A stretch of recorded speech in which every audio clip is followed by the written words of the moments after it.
Bendiciones, hermanos. Os saluda vuestro hermano José Manuel Gutiérrez. Os quisiera primeramente, antes de empezar el tema, recordar que si no estás suscrito, pues que te suscribas y le des a la campanita para que te lleguen todas las notificaciones. Si ya eres un hermano que ya lleva tiempo aquí con nosotros, pues déjame tu like y si es de ayuda este video para tu vida espiritual, pues compártelo en tus redes sociales, amigos, en tu parroquia, etc. Pues el tema que traemos hoy es un tema de vital importancia porque se trata de algo que toca de una manera bastante grave la doctrina cristiana. Hay testigos de Jehová, adventistas, también un grupo no poco numeroso de pentecostales que enseñan que el alma del individuo, pues en el momento de la muerte, pues ese alma, pues o bien desaparece o bien ese alma, pues se pone a dormir, ¿verdad? ¿Quién no ha escuchado a algún protestante decir, no, los santos no interceden, María no interceden porque ellos están muertos? Ellos creen que al morir, pues el cuerpo junto a ese alma pues van todos al sepulcro y el alma pues queda en stand-by, ¿verdad? En espera a que el Señor la resucite al final de los tiempos. Cosa que esa teoría no es cristiana. Es decir, que ese alma después de la muerte no sobrevive, o sea, no cree en la inmortalidad del alma. Y testigos de Jehová y adventistas pues han creado una gran confusión entre los creyentes, ¿verdad? Por ejemplo, los testigos de Jehová en su libro ¿Qué enseña realmente la Biblia? En la página 59, lo ponen como ejemplo, aparece una vela encendida que al apagarla, la llama desaparece. Y ellos dicen que ese símil de la llama y el alma, pues eso es lo que ocurre igualmente con nuestro cuerpo y nuestro alma. El fuego se apaga. ¿Dónde fue el fuego? A ninguna parte. ¿Qué dicen ellos? El alma tampoco va a ninguna parte, sino que se extingue junto con el cuerpo. Crean esta falsa analogía, esta falacia, ¿verdad?, para tratar de manipular el mensaje real de la Sagrada Escritura y también el mensaje del Evangelio de nuestro Señor.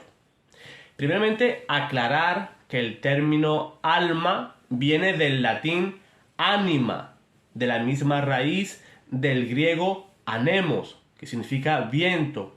Por alma, y con el mismo significado que espíritus, en griego se diría psique, un soplo, aliento, vida, o en hebreo se diría nefesh o ruah, ¿verdad?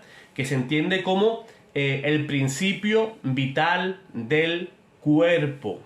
Santo Tomás de Aquino sobre esto asume la teoría hilemórfica de Aristóteles, la cual pues enseñaba que el hombre está formado por materia, ¿verdad? Estamos formados por carne y huesos y por forma, que sería el alma o nuestra esencia.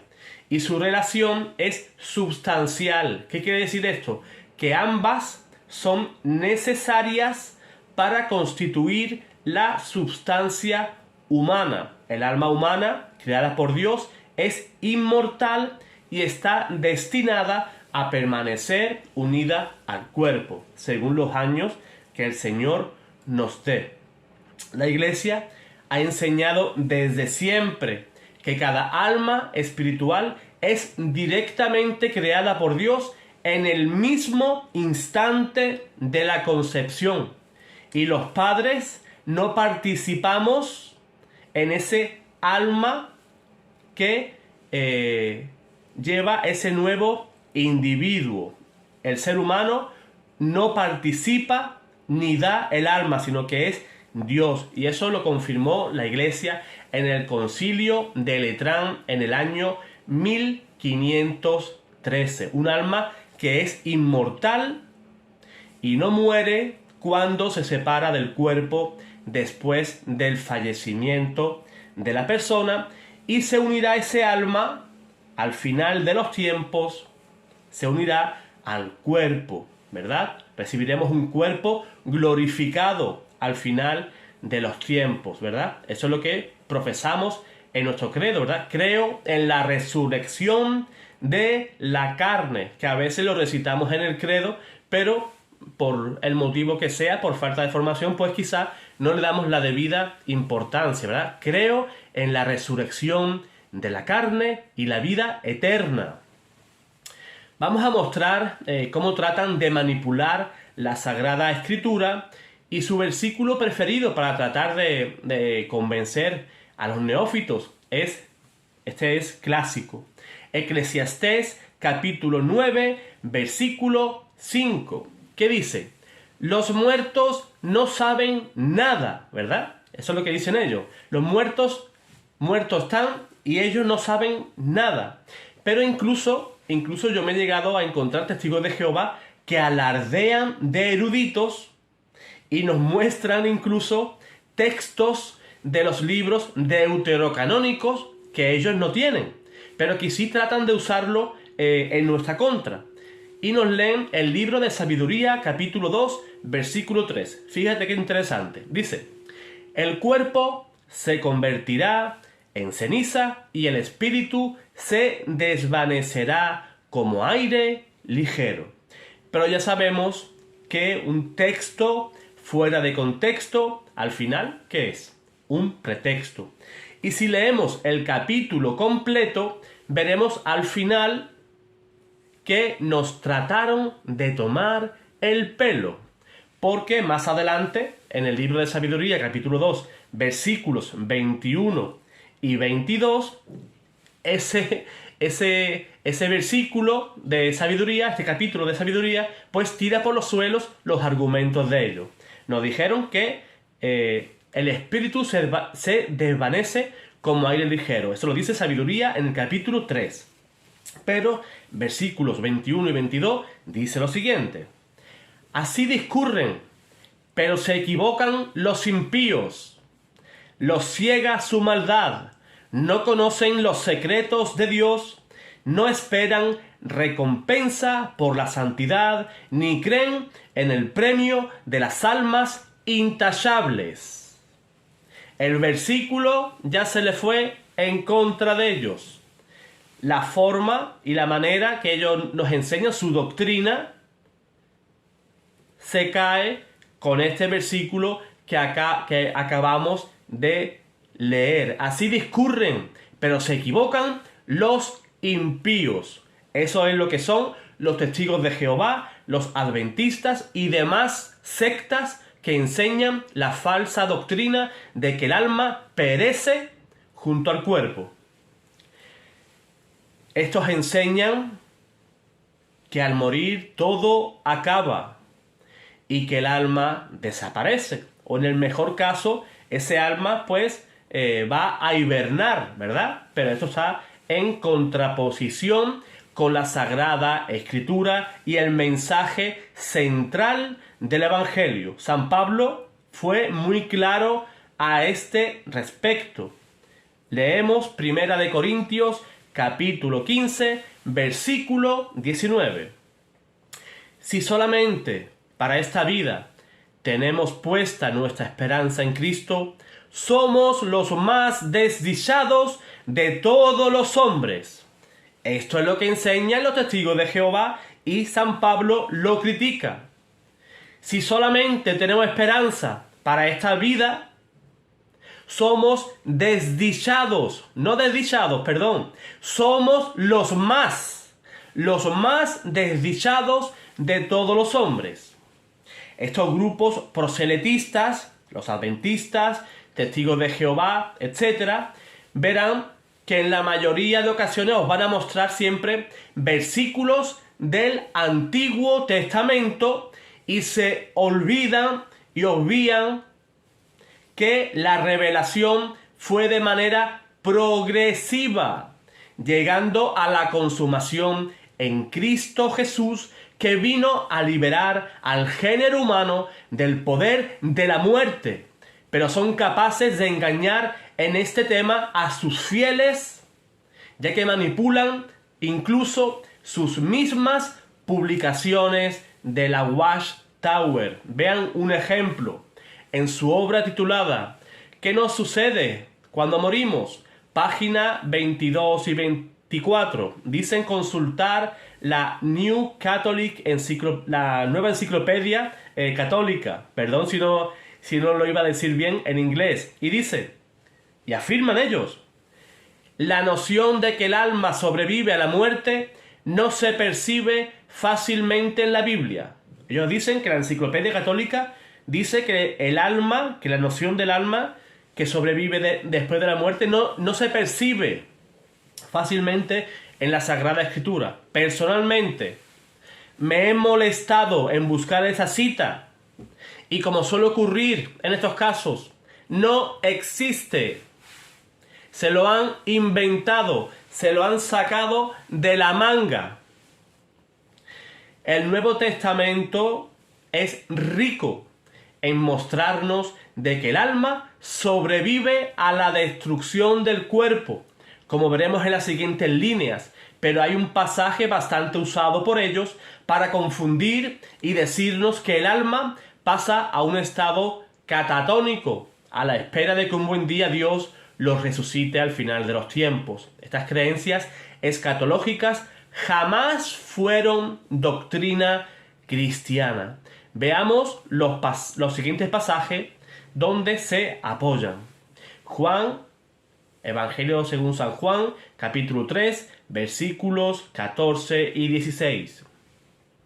Y como Moisés levantó la serpiente en el desierto, así tiene que ser levantado el Hijo del Hombre, para que todo el que crea tenga por él vida eterna.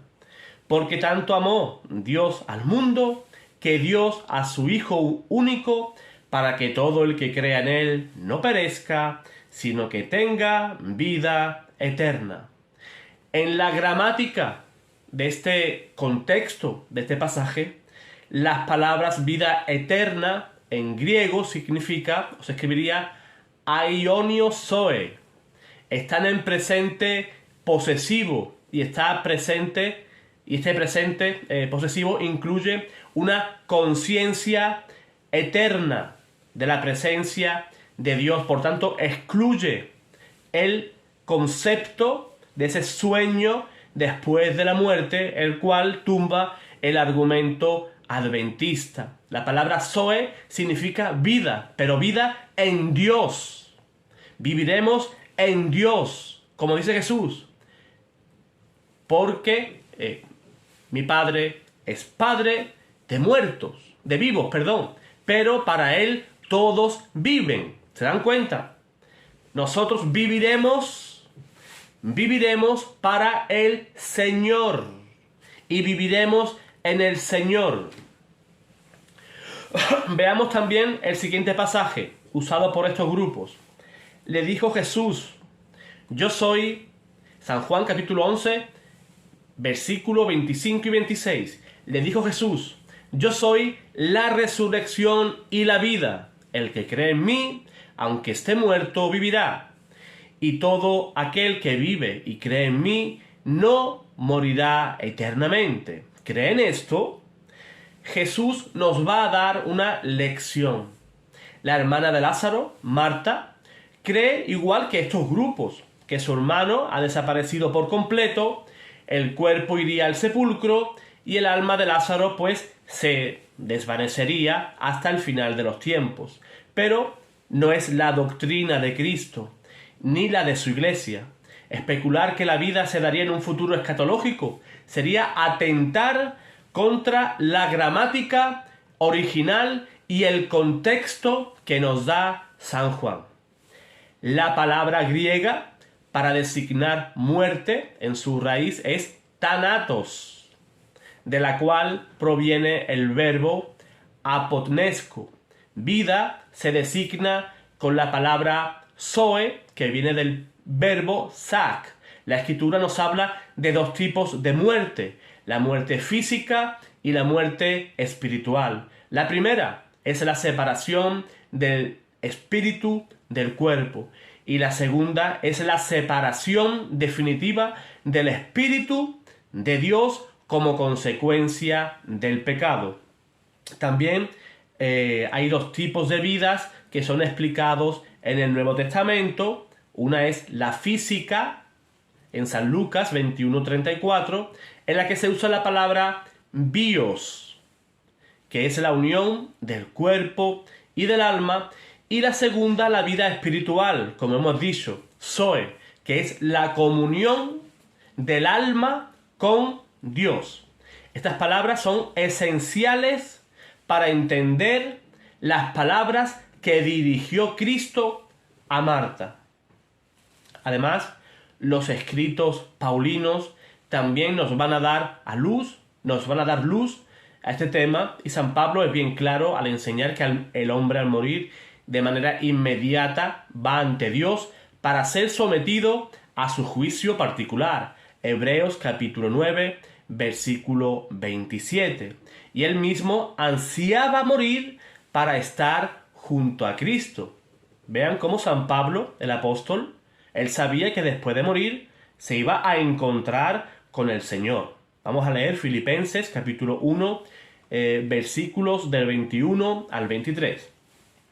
Pues para mí la vida es Cristo y la muerte una ganancia. Pero si el vivir en la carne significa para mí trabajo fecundo, no sé qué elegir. Me siento apremiado por las dos partes. Por una parte deseo partir y estar con Cristo, lo cual ciertamente es con mucho lo mejor. San Pablo lo tenía claro. Él ansiaba partir de este mundo para encontrarse con Cristo. Doctrina testigo de Jehová, doctrina adventista, quedó por el suelo. Segunda de Corintios, capítulo 5, versículos 5 y 6. Dice: y el que nos ha destinado a eso es Dios, el cual nos ha dado en arras el Espíritu. Así pues, siempre llenos de buen ánimo, sabiendo que mientras habitamos en el cuerpo, vivimos lejos del Señor. O sea, la muerte es nuestro encuentro con nuestro Creador, aquel que nos salvó y dio la vida por nosotros. Veamos cómo también el Nuevo Testamento nos enseña que al morir el individuo, el alma se separa del cuerpo, y ese alma, que es inmortal, no perece y acude al encuentro con su Creador. Para terminar, podríamos aportar muchísimos aportes más, ¿verdad? Y podemos mostrar, o vamos a mostrar algunos a modo de resumen. La Escritura, como he dicho, es rica en mostrarnos la inmortalidad del alma. Vamos a leer, por ejemplo, Primera de Pedro, capítulo 3, versículos 18 y 19. Pues también Cristo, para llevarnos a Dios, murió una sola vez por los pecados, el justo por los injustos, muerto en la carne, vivificado en el Espíritu. En el Espíritu fue también a predicar a los espíritus encarcelados, en otro tiempo incrédulos, cuando les esperaba la paciencia de Dios, en los días que Noé construía el arca, en la que unos pocos, es decir, 8 personas, fueron salvados a través del agua. Fíjense que Jesús, aun estando su cuerpo en el sepulcro, Jesús en espíritu fue a predicar a espíritus encarcelados que aún esperaban al Mesías. Esas almas no estaban dormidas. De estar extinguidas esas almas, Jesús hubiera bajado a ese lugar llamado infiernos y no habría nadie. Jesús llegaría allí y estaría aquello vacío, ¿verdad? Vean lo absurdo que es la creencia de los testigos de Jehová y adventistas. Ya hacia casi 1800 años, desde que existió Noé hasta Cristo, y la Escritura nos enseña lo que el hebreo conocía como el Seol. Ese lugar, el Seol, era el lugar de los muertos, donde iban todas las almas de los fallecidos, ahí iban todos, ¿verdad? Justos e injustos que esperaban la venida de ese ansiado Mesías. Es una prueba irrefutable de la eternidad del alma. Otros tantos siglos también, recordemos, habían pasado desde la muerte de Moisés y Elías, pero en el momento de la transfiguración, en San Lucas capítulo 9, versículo 31, pues conversaban con Cristo lo que iba a acontecer en Jerusalén. Y llevaban siglos muertos. No eran espíritus adormecidos, ¿verdad? En el caso de que tuvieran razón, esas sectas anticristianas, pues sería absurdo, ¿verdad? Creer que Moisés y Elías pues conversaban cara a cara con Cristo. Son demasiadas evidencias bíblicas. Seguro me estoy dejando otra gran cantidad de versículos en el cual podemos refutar las enseñanzas de las sectas, ¿verdad? Que enseñan la inexistencia de un alma inmortal. Ellos enseñan eso, ¿verdad? Que el espíritu, el alma, aletargado, pues espera dormido la segunda venida de Cristo, ¿verdad? Pero que la Escritura y hoy nosotros, pues, hemos mostrado con ella que es una falsa enseñanza y una enseñanza que no es cristiana. Si eres testigo de Jehová, si eres adventista, tienes permiso para repasar los textos que acabamos de dar aquí, todas estas pruebas, y seas sincero contigo mismo, porque te están tomando el pelo tanto en la secta adventista como en el salón del reino de los testigos de Jehová. Y tú, como amas a Cristo, quieres ser un buen cristiano, no te vas a conformar con menos, te vas a conformar con la verdad, que la verdad es Cristo, y el pilar y la base y fundamento de esa verdad es la Iglesia. En este caso, la Iglesia católica, la única iglesia fundada por nuestro Señor Jesús. Dios te guarde, Dios te bendiga.